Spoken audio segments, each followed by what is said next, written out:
Good afternoon, everybody, and thank you for joining us for another rendition of the B&H Virtual Event Space. If you've been here all week, you know what time it is. We're talking night photography again. Wrapping up the week with the night photography, we're joined by Lance Kimmig. Lance, thanks for being here today.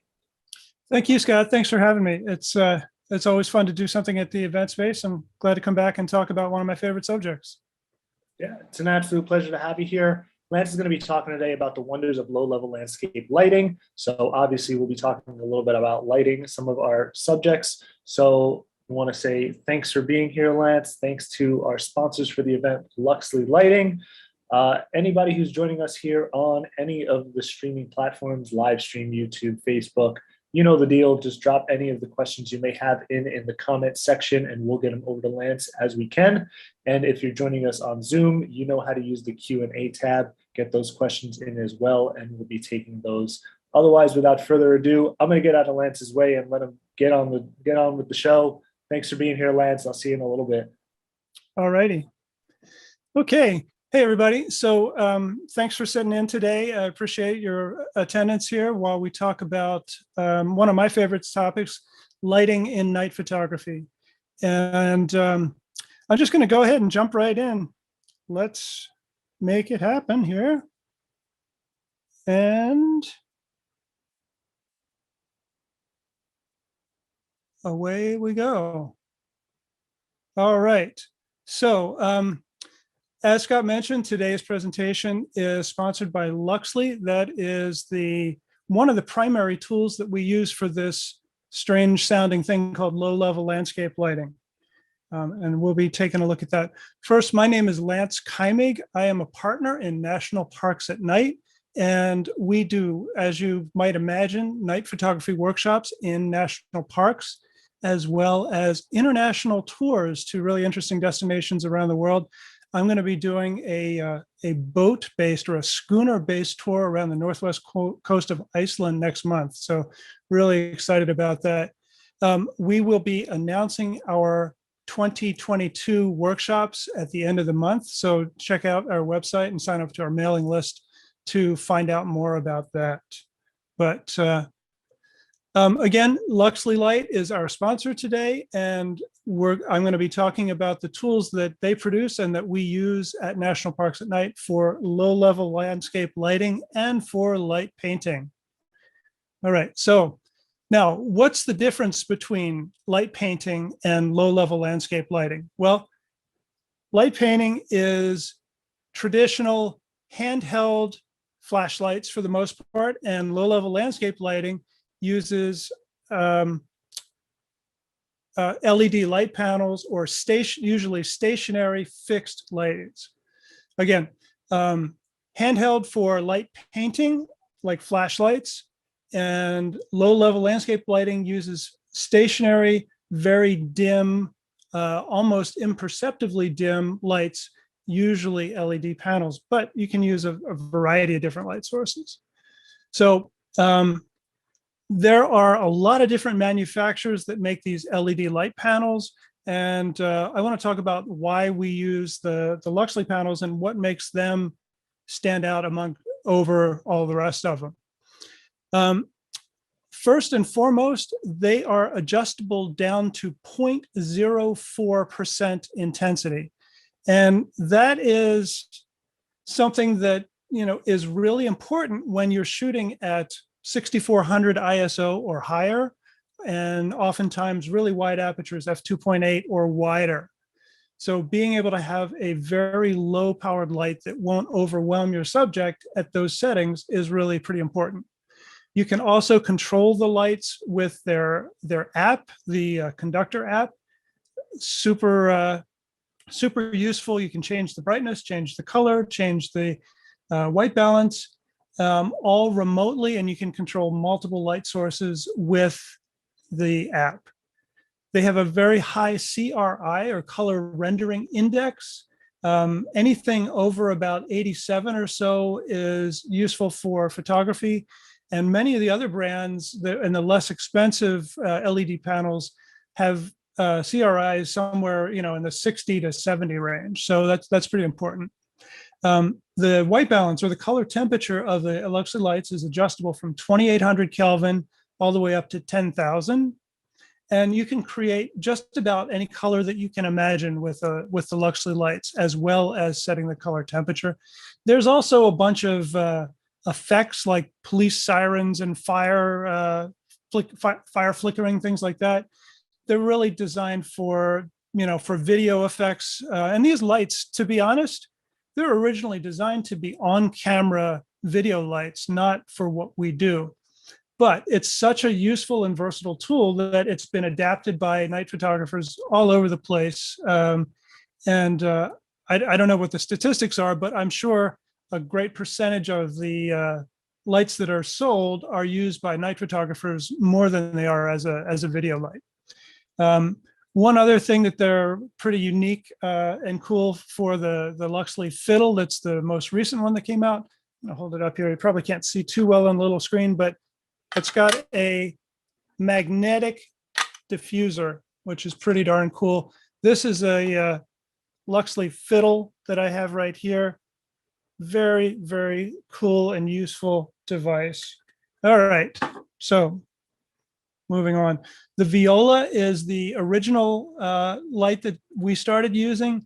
It has an external battery, so you can replace it. It's the Fiddle is the next generation. It has an integral battery, and the controls the knobs and the controls are a little bit more user friendly. So I'm using the Fiddle primarily right now. And this one actually is able to go down to the 0.04%, where the Viola, it's difficult to get it to go below 1% brightness, which, believe it or not, we actually want to use that sometimes. Okay, so you can also use flashlights as well as for light painting. You can use them for low-level landscape lighting. It's not as common, and we'll talk about why in a few minutes. But what are the things you would look for in a flashlight? First of all, it's got to be dim. It can't be a bright flashlight. That's really important. High CRI. Again, a lot of inexpensive flashlights have poor quality LEDs that can have different colored hot spots, maybe a blue spot in the center. They can be real green. A focusable light, Coast and LED Lenser are the two companies that make the best focusing systems for focusing the beam of the flashlight. If you can find a flashlight with a warm color temperature, that's often desirable. Most of them have native color temperatures between 6,000 and 7,000. So, and we're typically shooting in astro landscape conditions, we're typically shooting around 3850. So we will often put a CTO warming gel over a flashlight. If you've got an incandescent light or one that has a warm color temperature, that's going to be advantageous. And then finally, easy to operate. If you have a flashlight that you turn it on and you have to go through 5 different settings like super bright, extra bright, medium bright, okay, average and dim, and strobe and SOS just to get to the one you want, that's not a user-friendly flashlight, especially in this kind of environment. Okay, so recommended flashlights for low-level lighting. This one right here, the Coast G9, is my favorite, and I like to unscrew the bezel off the front, put a little piece of tissue paper behind it, and that acts as a diffuser, and it dims the light even further from, and you can also put that warming gel in there as well. The LED Lenser P2R, specifically the Work series, has a 4,000 Kelvin color temperature, and it goes down to 15 lumens, which is pretty dim. It's not as low as a Luxli, but it's down there. And if you can find an old AAA mini mag light or even a AA mini mag light in your junk drawer somewhere, the old incandescent versions, they work pretty well too. All right, so you can use just about anything. You can light with your phone, sparklers, little tea lights, anything that you've got that is a relatively dim light source can be used for low-level landscape lighting or for light painting for that matter. Right, so now let's talk about the techniques. And The number one rule, this is almost without exception, lighting from behind the camera or right next to the camera is going to mimic the effect of on-camera flash, and it just doesn't look very good. So we almost never light from the camera position. And let's look at some examples of how the light changes as you move around your subject. So this is the subject. This is a charcoal kiln in Death Valley National Park under moonlight with no added light, just moonlight. And this is what it looks like if you shine a flashlight on it from your camera position. It lights up the subject, but it has no texture, it has no depth, it has no real character. It's flat, it's boring, it's not interesting. It gets the job done, but it isn't interesting. So if you move the light source 45 degrees from the camera, you get a lot of shape and texture. You may want to add a second light on the other side to fill in those shadows, but clearly that's a lot better than the first example. This is what it looks like from 90 degrees to the camera position, and move around the back to another 45 degrees, 135 degrees from the camera, and you just get this edge light, a little bit of rim lighting there. So, and then here's our final shot. We're somewhere between 45 and 90 degrees, and we've got a separate light inside the charcoal kiln. You know, I just wanted to put these in here to illustrate that lighting position is almost everything. Okay, so now just very briefly, let's talk about light painting as a way to distinguish it from low-level landscape lighting. Light painting is defined as illuminating your subject with a handheld light source, usually, but not always, a flashlight. This is the giant winch wheel at Bodie Ghost Town in California. And this is a pretty old shot. This was one that I did, I think in 2007 or 2008. So it's been out there a while. It's lit with a flashlight from the left and the right sides, and just and behind the subject as well to get those edge lights on there. You can also add color. In this case, I used white light from behind and red light from camera right to light the underside of this wheel. This one also is about 10 years old. Now, I was just out there last month with Chris Nicholson. We did a workshop in the Eastern Sierra and did a couple of nights at Bodie. And this is the new version. And the lighting is pretty similar. It's a slightly wider lens. This is shot with an IRIX 11 millimeter lens, but I used the same lighting techniques as 10 years ago and just went for the long exposures to get the star trails there. But all right, so now, another thing that you want to consider, whether you're doing landscape, low-level landscape or light painting, is we often are, or most often, are lighting the shadow parts of the scene. In this shot made in the Alabama Hills in the Eastern Sierra of California, there is a backlight on the tower in the background, and then there's a little bit of light on the rock in the foreground. And here it is. I've got the light on the tower, but without the foreground rock, you can see that there's no color, not much detail in the foreground. Just a little kiss of light from down near the ground, scraping along the edge of that rock, brings out that color and texture in the foreground there. All right, now, low-level landscape lighting, how's that different? Let's take a look and let's talk about it. Now, low-level landscape lighting came about out of necessity when about 2012, 2013. It's hard to imagine that it's only been less than 10 years that we've been doing Milky Way or star point photography with any real dedication, because of the advancement of digital cameras that came out around 2012. So in order to do astro landscape or Milky Way photography, you're working at very high ISOs, very wide apertures, and relatively short exposures for night photography anyway. We're typically talking 15 or 20 seconds, f2.8, 6400 ISO. Now, if you have a bright flashlight and you're waving it around on a subject during a 15 or 20 second exposure at 6400 ISO, it's going to be really hard to control. and it's going to be almost always going to be overexposed. So low-level landscape lighting is the technique that was evolved as a way to add light to astro landscape or Milky Way photographs while using those high settings. It's repeatable. It's easier to control. You can be very precise with the placement of the light because you can see it when in real time. When you're waving at a flashlight at something, the light obviously is gone as soon as you move the light away. So it's more difficult to do traditional light painting than it is this low level stuff. All right. It's also another advantage is that it's relatively unobtrusive because we're using such low light levels.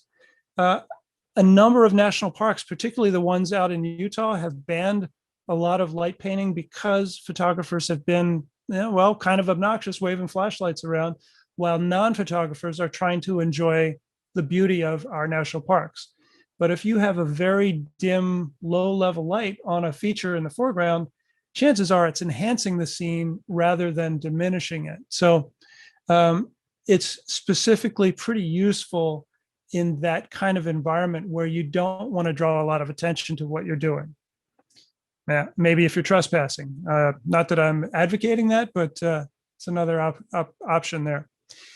Okay, so yeah, astro landscape or star point photography, Milky Way photography, this really is the technique to use.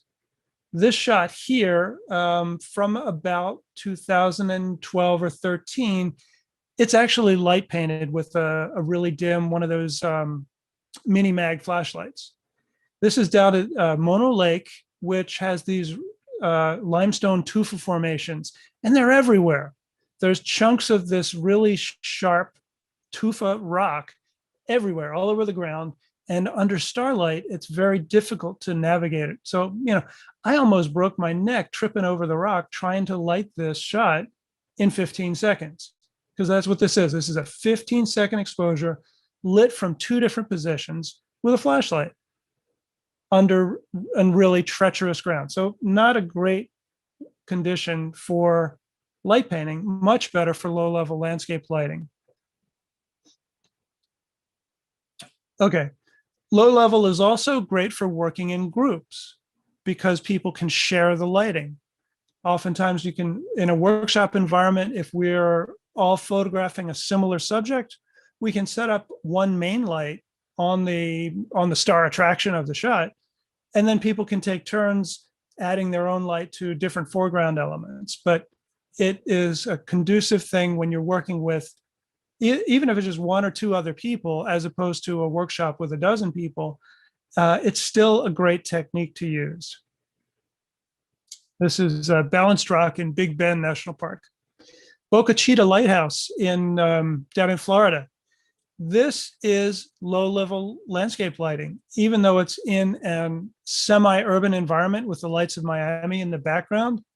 The light on the side of the lighthouse is a Luxli on a light stand. The two little lights in the windows of the lighthouse are both tea lights in the windows. And then the lighthouse is not operational.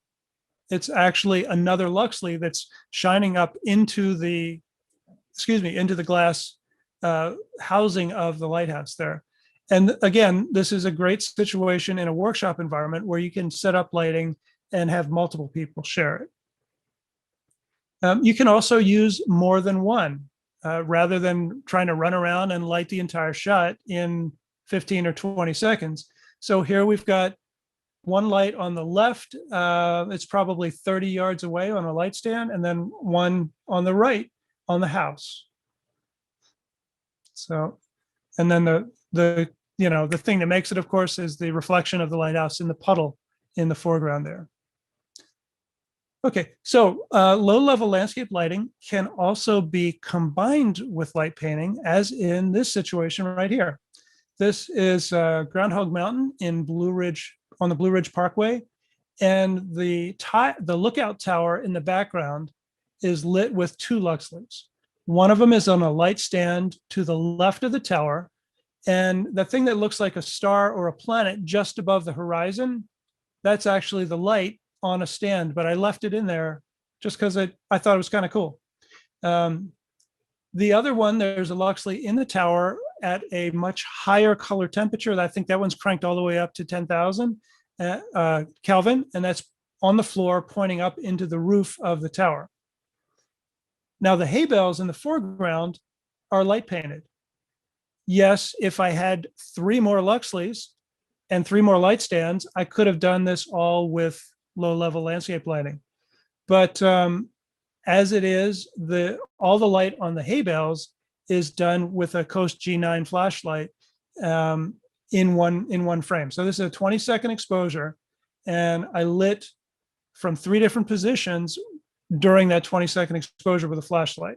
Took a few tries to get it, believe me. But there's no way that I could have run all the way up there and lit the tower and the hay bales in that 20-second time frame. Just not possible. And I should point out too, I like doing all my lighting in one frame, but there's no reason you have to. One of our other partners, Tim Cooper, he's more of a assembler, and he'll light each element of his shot separately and then combine them later in post-processing. There's not a right or a wrong way to do it. It's just whatever works for you. And personally, I'd rather spend more time in the field, behind the camera, or in front of the camera in this case, and less time behind the computer. So also with low-level landscape lighting, you can really light a pretty wide and broad area, much with just 1 or 2 lights. So this is a 1,000-foot wide volcanic crater in Lassen National Park in California, and it is lit from the opposite side of the crater with 2 Luxli lights. My friend Chris and I were standing each about 30 yards on either side of the camera along the rim of the volcano. We had our lights on boom arms turned all the way up to 100% and held over our heads. And we walked from 30 yards out, we walked in towards the camera during this 25-second exposure. And with just those 2 lights, we're able to light up this entire crater. So it's a pretty versatile tool, and you can really, it's adaptable to a lot of different techniques if you get a little bit creative there. So this is as I mentioned, this volcanic cinder cone in Lassen. On the left side of the frame is Mars. On the right side is Jupiter. And right in the middle of the Milky Way, right there, if you can see it, is Saturn. So this is a cool planetary alignment with the Milky Way over a volcano. Not something you get to photograph every day. All right. So now let's take a look at some different images, and we'll see how to light them and what difference it can make. So this is Olmsted Point in Yosemite National Park, and this is one of my favorite rocks. I've been photographing this rock since 1990, and my mentor and teacher, Steve Harper, started photographing it in the late 70s. It's been known as Steve's Rock for a long, long time. Anyway, so this is a high ISO Milky Way shot, 15 seconds, 6400, 2.8. No other light except a little bit of light pollution in the background there from the city of Fresno. And here it is with some low-level landscape lighting. This is 2 Luxlis on light stands, 1 on either side of the rock. Pretty big difference. Now, I want to say here, my lighting is really obvious, right? A lot of practitioners of low-level lighting are going for a more natural and realistic look. And you can absolutely do that. I don't want to make it seem like, that you have to go for this intense light painted look. But that's my background. That's where I come from. And that's the style that I've developed over almost 35 years of doing this stuff. But, and I've got a couple of examples where I can show you a more subtle lighting technique as well. So this is the same rock shot from the other side. This was just last month when Chris and I were out there in Yosemite. And I wanted to show that low-level landscape lighting, we use it for astro landscape photography, but you can also use it for long exposure star trails. So this is the same setup, the same lighting, just different exposures. Now you'll notice that the light on the left is more contrasty and more dramatic. But during the course of a long exposure, the amount of ambient light built up and filled in the shadows on the long exposure image. So you've got less contrast and less of that pop on the light on the long exposure. Now, if I wanted to get the exact same look, all I would have had to do would be dial up the intensity on the Luxli light so that it is a little bit brighter and just has that, stands out a little bit more. But this is just a compare and contrast. Same shot, different exposures, same lighting, different exposures. All right, here's another one. This is also last month in Yosemite. That's Lambert Dome in the background. There are two lights here. There's one camera left. It's not on a stand. It's actually on another rock just out of the frame. And then there's another light behind the boulder on the left-hand side that's lighting up the right side of the frame. And that one is on a low light stand. Okay, so this is just a little bit of crescent moonlight on the dome in the background. And here's the same shot about an hour later with the moon much higher in the sky. And you'll notice the lighting looks a little bit different, but the middle ground, the trees in the middle ground are now being lit up by moonlight. Before, only the tall dome in the background was getting the moonlight, but now the middle ground, the rocks in the middle ground and the pine trees back there are bright, more bright. But again, same exposure. There's a tiny tweak to the lighting, but it's essentially the same thing. The only difference here, instead of exposure changing, was the ambient light changed. The moon got higher in the sky. All right. So here's a more subtle image. This is just a little kiss of light on this little bush. This is the base of that volcano that you saw a few minutes ago in a different shot. And I'm going for a more subtle look here with the lighting. And again here in Joshua Tree, I just wanted to put a little kiss of light on this yucca plant to make it stand out from the rock formation in the background. So it's obviously lit, but it's more subtle than a lot of my other work. And it's a technique that you will evolve over time. Night photography has always been about trial and error and a lot of experimentation. And light painting, or low-level landscape lighting is absolutely the same thing. Trial and error until you find what works, until you find what you like. All right. So low level can also be really useful for panoramas. As you can imagine, it's pretty difficult to light a whole landscape if you're doing, 8 or 10 vertical frames for a panorama. In this case, there are two Luxli lights, each at about 2% brightness on a light stand on either side of the camera. They're maybe, 20, 25 feet apart from the camera.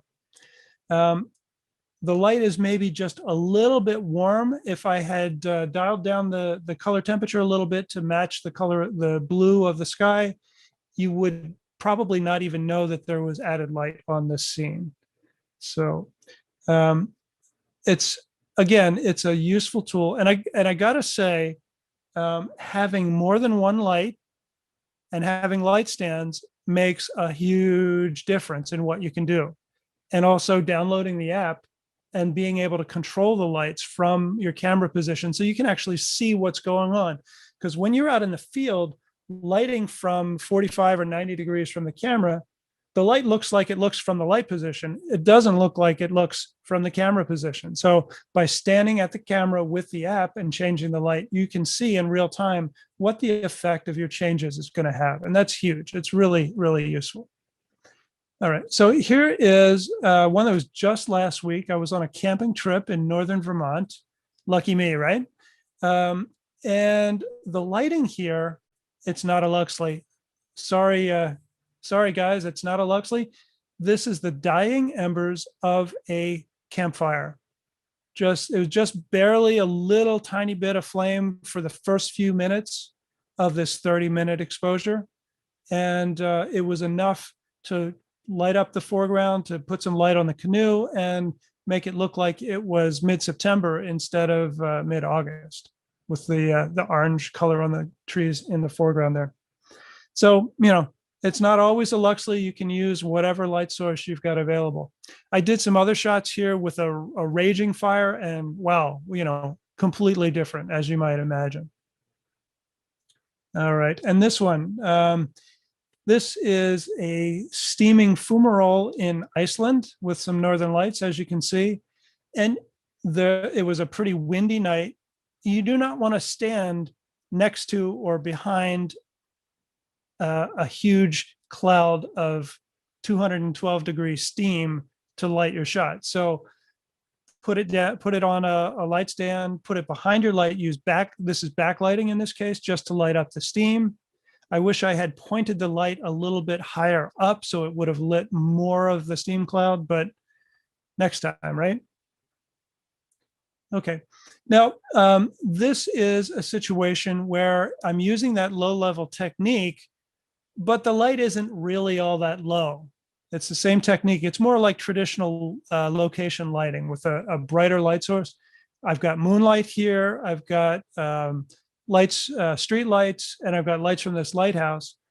But as you can see, the environment here is kind of uneven and a little bit treacherous. So I don't want to run around out here on this rocky surface under low lighting to do some light painting. So the easier thing to do, put the Luxli on a stand, out camera left, go back to the camera position, make some adjustments, and get the light the way I wanted it. In this particular case, the light was only on for a brief portion of the exposure. I could have dialed the light down to a lower intensity and left it on for the entire exposure. But in this case, I had the light turned up fairly high, and then with the app, turn the light off a minute or so into this 10-minute exposure, 10 or 15-minute exposure. So same technique, different intensity. Here's another shot from the Blue Ridge Parkway. As you can tell, that's the same tower in the background with the exact same lighting on the tower. I'm now in front of those hay bales that you saw in the earlier shot. And what's different about this one is that I'm using low-level landscape lighting with 2 Luxlis on the tower, but I'm using one of those Luxli fiddles with the diffuser for light painting. And how did I do that? Well, I opened the exposure. I've got a 20-second exposure here, and I basically walked across the frame behind the camera, pointing the Luxli with the diffuser at the fence. I just wanted to get some light onto the fence there, so it's separated out from the grassy field. This is Caves Cove in the Smoky Mountains, Great Smoky Mountains. Another situation where you can see the star points there. There's some moonlight, so you've got a nice blue sky, but it's still only a 20-second exposure. It's not enough time to light 2 sides of the structure, plus go inside and light the window. So this was part of a demonstration I was doing for a group with another one of our partners, Matt Hill. And we lit this structure a bunch of different ways. And then we went around and lit all the windows individually. And that was me inside with a flashlight lighting out through the windows.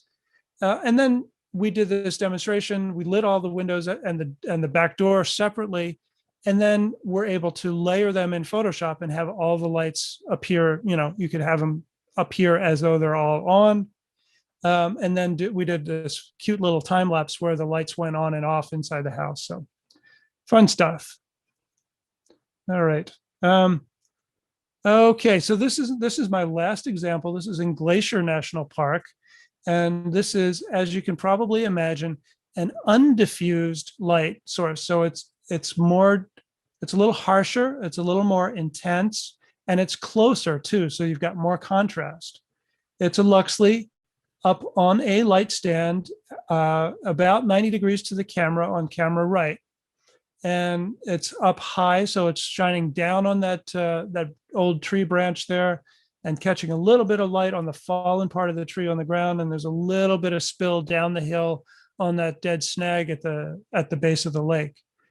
So again, this is a situation where I'm using the low-level landscape lighting technique in a way that looks like traditional light painting, but it's really a kind of a safety thing here in that this is a precarious position. The camera is not on level ground. It's kind of in a really awkward position. There's dead branches all over the place.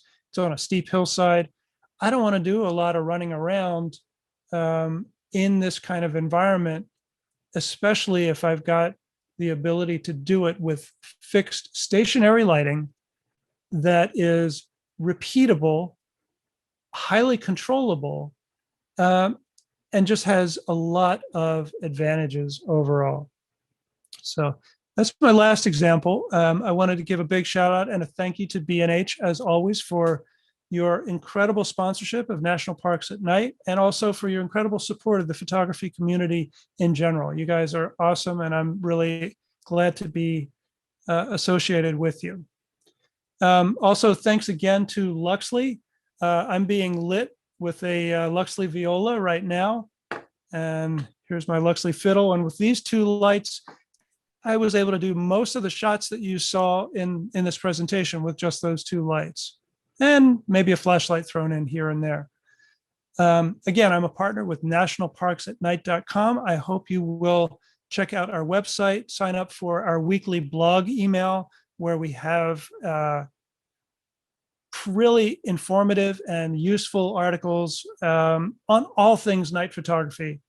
They usually, just about every week, we'll have a blog post go out to our email list.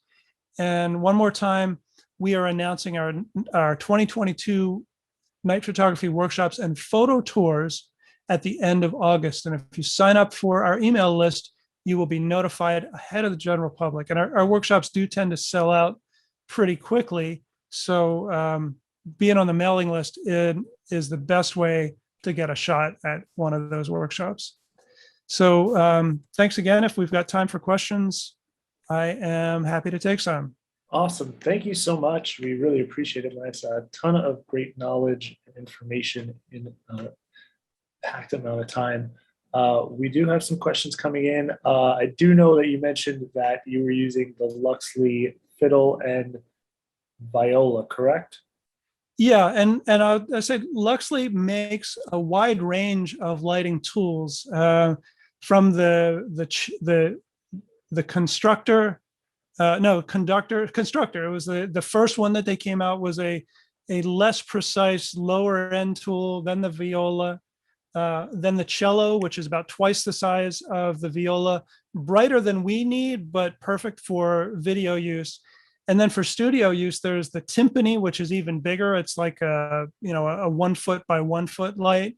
And then the monster of all is the taiko, all named after drums here. But that sucker is as big as my computer monitor. But really, the fiddle here is a game changer for us. Right now, I've got this at 3200 1%, and crank it up pretty high. But yeah, one of the cool feature about this, I just love this diffuser, and I love that it's so easy to put on in the dark.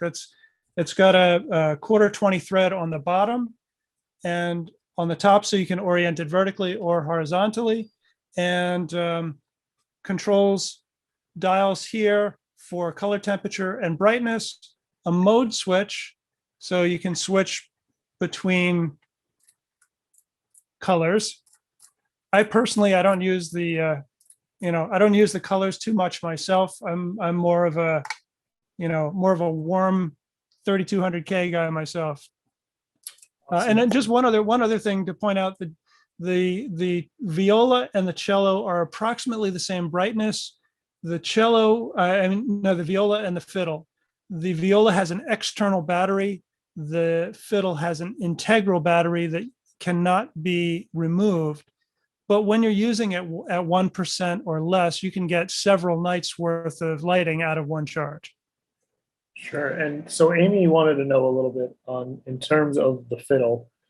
Now, this obviously we never want to recommend dropping any kind of equipment at all, cameras or lights. So this is definitely just speculative. But if you drop it, how does it hold up?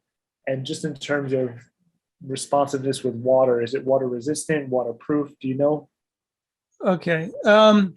The viola has a plastic housing, and it's pretty durable. I have dropped a viola, a number of times, and the worst thing that ever happened was the battery popped off.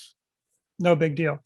The fiddle, on the other hand, has an aluminum housing, and it is more likely to get scuffed up. There's pretty sophisticated electronics in here, so I imagine it's at least as sensitive as dropping your phone. So can it take dropping 4 feet onto grass? Yeah, no problem. Can it take dropping 6 feet onto concrete? Yeah, I don't know. The viola, yeah, it'll stand up to that. The fiddle, maybe not, just because the aluminum housing it's gorgeous, but it's probably it scuffs up a little bit easier. In terms of water, I have used them out in the rain before. I've not tried. It's certainly not waterproof. You can't put it underwater. But I also have a couple of 1-gallon Ziploc bags in my camera bag that I just slide over the light on the light stand, and that takes care of it. And you can use it in the pouring rain that way. Awesome. Awesome. And I mean, just as an aside, I think that maybe the fiddle might be a little bit more water resistant than the viola, just in terms of because of the battery being internal versus battery being external. You don't have to worry about the battery getting wet or anything like that. But always be careful, right? Sure. So Ross is joining us from YouTube and wanted to know, we've been talking all this time about continuous lighting, but talking about strobes, with strobes or off-camera speed lights, is there any application for that in this? Sure. As opposed to, continuous lighting? The primary application for that would be night portraits or any other kind of moving subject, right? It's real old school. A lot of early light painting was done with Vivitar 283s and colored gels. Classic. It's a broad, even light source. So if you want to have even lighting on your subject, strobe works. These work also. Flashlight is not even at all. The disadvantage is that, you can't see it, right? It flashes, it's gone, and it's over. And it's also can take away your night vision. So the only time I use strobe in a nighttime environment is for doing portraits, in which case it's really useful. And the one thing I would add on there, the 2 essential strobe accessories for doing night portraits: get a wrap and a grid, so you can control it, right? Because I like to use a tight focused light rather than a big broad source for portraits. Sure. So excellent. Thank you for that. James wants to know, also joining us from YouTube. Thanks for tuning in, James. In terms of other gear that you carry, so we talked a lot about the lights and that kind of gear. We did speak a little bit. You mentioned about carrying light stands, some tripods.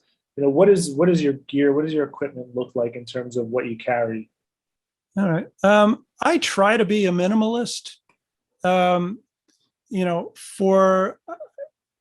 a Nikon shooter. I'm using a D780. But any current or recent DSLR, preferably a full frame, but not necessarily, or a mirrorless camera will work. As far as lenses, if you're doing astro landscape or any kind of Milky Way or star point photography, you need fast lenses that have relatively little chromatic aberration. Chromatic aberration, or those color fringing, can be corrected in post-processing, but chroma or chromatic aberration, it is a optical effect that causes stars to be elongated. Sometimes they look like birds, sometimes they look like flying saucers. and sometimes they just look like star trails, and they appear, especially in the corners of your frames, at wide open apertures, and especially with wide lenses. So on our blog at nationalparksatnight.com, there's a number of articles where you can look up recommended lenses that have low coma and how to avoid it, how to deal with it. Aside from that, if you don't have a camera that has long exposures built into it, like my 780 goes up to 15 minutes on the timer, and then it has a time setting where I could leave the shutter open as long as I want. And that, combined with the internal intervalometer on the camera, allows me to do star trail stacking for as long as the battery will hold out without an external intervalometer. But if your camera only goes to 30 seconds, you're stuck and you need to get an external remote release or an intervalometer, which will allow you to do those multiple exposures. Other than that, water bottle. We travel, if I'm with other people, we take walkie-talkies with us, which is real helpful in remote areas. In terms of gear, wide fast lenses, camera, extra battery, lights. Manfrotto for light stands. Manfrotto makes one called the Nanopole. There's a kind of pricey carbon fiber version, as well as a aluminum version that folds up really, really tightly. There's also little tabletop tripods that you can use that, they're like 6 inches off the ground. The problem with those is that you often have a lot of spill of the light onto the foreground. Even when you tilt the light up, you have a lot of spill. So getting a light stand where you can get your light 4, 5, 6, or 7 feet off the ground really makes a difference. And that the Manfrotto Nanopole is a good one. The legs fold up against the center column, just like a travel tripod, which is what makes it so compact. Awesome. So we've been talking about the Luxli lights a lot, and I know that Luxli is the sponsor of the event, but you have obviously mentioned some other lights as well, like the coast lights that you use for the flashlights and things like that. RF is asking, is there a cheaper alternative to using the Luxli? Yeah, there's, if you just on the B&H website or any online retailer or whoever you might choose, there are dozens and dozens of them, starting around 30 or 40 bucks. What you sacrifice is the brightness controls are much coarser. You often cannot turn them down to the precise color temperatures. They typically have one fixed color balance, and oftentimes will come with a colored filter that you put in front of the light source, but they're much lower CRIs. The color rendering index is much lower, and the quality of the light is not the same. If you're just starting out, if you're not a professional, that's fine. Go ahead and go with one of those. I'm not a big fan of the Lume cubes, primarily because even at the lowest setting, they're way too bright. They do make an LED panel similar to the Luxleys, but again, they're brighter than you need them to be. So two other asides on this point here. Whether you're using a Luxley or any other light source, if you cannot get it dim enough, you can always get a neutral density filter sheet, not a screw-on filter you put in your lens, but a lighting gel, and put that in front of your light source, and that will reduce the brightness. And the other thing I wanted to say is that the Luxley lights very frequently go on sale on B&H, and the price varies tremendously. So I think the regular price for the fiddle with the diffuser is like $329, but during the Optic Festival recently, it was $179. So yeah, I actually just checked the website. I just checked the website real quick just to find out. And actually, if you go to the website right now, they're running a deal zone on the fiddle. So it ends in, it looks like about 8 hours, but it's on sale for $169. Awesome. So jump on it right now. definitely a drop in price if you're looking for it. Hopefully, maybe that's a little bit more in your price range. Yeah, that's Definitely a probably the pretty best. solid. Probably the best price you're ever going to see on that. So definitely, if you're thinking about it, jump on it for sure. And I do recommend getting the Magnetic diffuser. Yeah. And there's also an option to buy it with a mini ball head as part of the kit. Whether you get it as part of the kit or separately, for $10, there's an OBEN mini ball head that goes on top of a light stand and allows you to aim the light in any direction. It's just a little mini ball head, $10. It's totally a solid investment. Awesome. Awesome. So I'm going to give you a question that you may know the answer to, you may not, but if not, I think I know the answer. So I might be able to help out if you don't. So longtime viewer Elizabeth is asking, and thanks for joining us again here, Elizabeth, why the name of the lights such as fiddle? That I've wondered that, and it's not one I can answer. All right, I'll take that one then, because I've spoken with some of the guys from the Luxli line, and if you look at the lights, they started, like you said, with the viola, they've got the fiddle, they've got the timpani, the cello, and so if you take a look, even on the website, it's categorized as the orchestra line, and that's basically kind of the idea is they're creating sort of a symphony of lights, if you will. So very similar to music, a symphony with lights. So there Can't you wait go. to see the tuba, man. Yeah, I've given away the industry insider secrets over here. I don't think they're really secrets, but I've spoken to the guys about that. That's actually a question I've had as well, and I was wondering, and I asked them one time. I said, "What's with the names? What's going on here?" And let's. That's it. That's the honest answer. Let me just point out that the app that controls them all is the conductor. There you go. Brilliant, right? There you go. There's no good symphony without a good conductor. So, one last question here from Ross. Just wanted to know, he did say, thank you very much for addressing the strobe question. Do you have any suggestions for illuminating subjects at night from longer distance, say 2,000 to 3,000 feet or more? Yes. And that would be, well, I showed that one example on top of the volcano, and that was with a full power Luxli on a boom arm held way over my head, and it lit up across 1,000-foot crater. If you want to light up the side of a mountain or something like that, a focusing flashlight like the Coast HP7R is a good choice. Yeah, they're our favorite flashlights. We've been using them for a long time. And what makes the Coast focusing flashlights really unique is that there's no spill shadow. When you zoom the light out to a spotlight, it's a true spotlight and it doesn't have a halo around it.